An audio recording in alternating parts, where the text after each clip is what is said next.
Paris-Roubaix, c'était l'événement sportif du week-end dernier. Une édition marquée par un accident impressionnant, 16 blessés, dont 3 graves. Une course cycliste que l'on a pu vivre sur France 2. Dans les coulisses du Paris-Roubaix, c'est un reportage de Vincent Dupuis.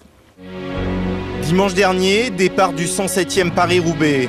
La course de vélo la plus médiatisée au monde après le Tour de France. Paris-Roubaix, c'est une légende. On l'appelle l'enfer du Nord, peut-être la course la plus dure au monde. Longue de 259 km, dont 53 km de secteur pavé. Un parcours hors norme, qui impose des conditions de travail hors normes. Et cette 107e édition ne va pas échapper à la règle. Les équipes de motards qui vont suivre la course se mettent en place. La course va débuter. Physiquement, c'est bon, les pavés, c'est assez dur. Mais bon, ça va, ça fait 10e. Outre les caméramans, un homme vivra la course de l'intérieur. C'est l'ancien cycliste, aujourd'hui consultant de France Télévisions, Laurent Jalabert.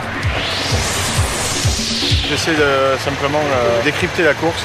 Je la vis intensément en la suivant, et un petit peu comme je la vivais lorsque je courais. Et les émotions, elles passent automatiquement. C'est le journaliste Thierry Adam et Laurent Fignon, double vainqueur du Tour de France, qui commentent la course depuis la ligne d'arrivée à Roubaix. C'est lui qui imprime véritablement le rythme dans cette échappée. Alors il doit avoir des jambes extraordinaires. Bon, peut-être que le vainqueur est parmi les 6. Votre œil expert sur le coup de pédale de chacun, même si on est encore loin du vélodrome de Roubaix. Là, on est loin, Thierry, mais on se rapproche à vive-allure quand même. Il y a des chutes, il y a des pavés, c'est particulier. Il y a beaucoup de spectateurs, il y a beaucoup de téléspectateurs. Et nous, eh bien, on est là pour continuer les histoires et pour continuer l'histoire. Toutes ces équipes sont dirigées depuis la régie à Roubaix. Aux commandes, le réalisateur du Tour de France, Jean-Maurice Hogg. La course est partie depuis plus d'1 heure. Là, on gros plan sur Boudin, si tu peux, Moto 2, te laisser glisser sur le côté.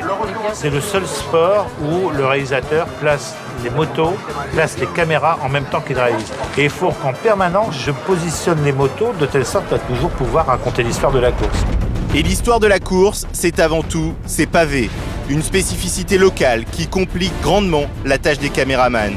Le terrain est très accidenté et à l'image, il faut absolument mettre ces pavés en valeur. Montre-moi les pavés. Pendant toute la durée de la course, les caméramans jouent les équilibristes pour faire des images au plus près du sol, pour que les téléspectateurs aient l'impression de vivre la course de l'intérieur. Quand j'ai choisi un caméraman pour monter sur une moto, je fais un casting. Vous avez vu la Moto 2, Dominique, il a un poignet incroyable, il tient la caméra à ras des pavés pendant 2 heures. Enfin, bon. Ils sont très difficiles ces pavés, ils sont très disjoints, ils sont très sur les angles.